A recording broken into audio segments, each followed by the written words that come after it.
A second post-mortem exam of the body of Kwekwe Mwandaza has confirmed that she died from a gunshot wound. Now, three pathologists who did a full autopsy have also dismissed as inaccurate the initial police report, which suggested she may have died of cardiovascular arrest. Police shot dead the 14-year-old girl last month in what they have described as self-defense. A senior Coast reporter, Ferdinand Omondi, followed the story from the exhumation and now brings us the full story.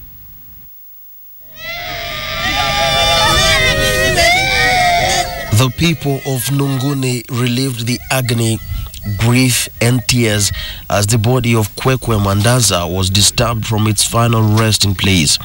A mysterious shooting carried out by police and an ambiguous and unconvincing police report prompted the court to order to exhume so a second autopsy could help determine the naked truth.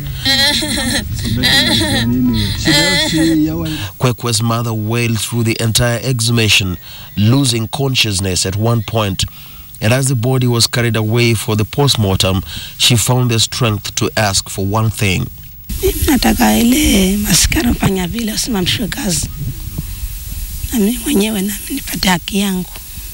Three pathologists, led by Chief Government Pathologist Johansen Odwor, did the second autopsy, and when they were done, they confirmed it. The cause of death is a severe head injury due to single gunshot from a high-velocity firearm. High-velocity example is a G3 or a AK-47.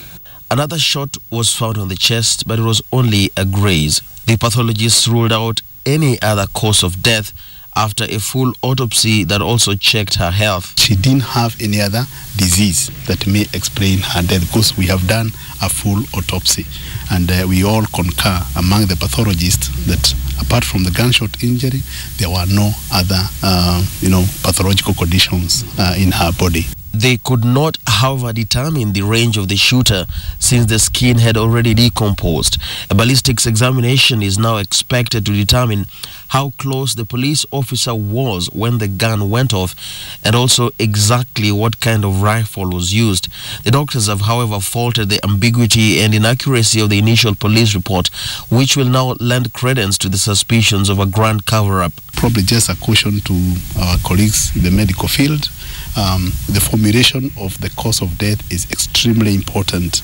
In such a case, when it is so obvious that it's a gunshot wound and it is not emphasized, then it causes a lot of ambiguity. And as you can see, it necessitates a repeat post-mortem, which is not only costly, but it is also has a traumatic effect to the family and to the larger community.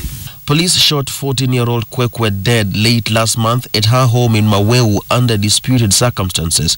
But Inspector General David Kimayo had already jumped to the defense of the officer before the investigations were even conducted, and now the family lawyer is demanding an apology. We only know that the police killed, and they shouldn't be killing anyone. We hope that the truth will be known after the post-mortem report is done, and that the Director of Public Prosecutions will do what is right according to the Constitution.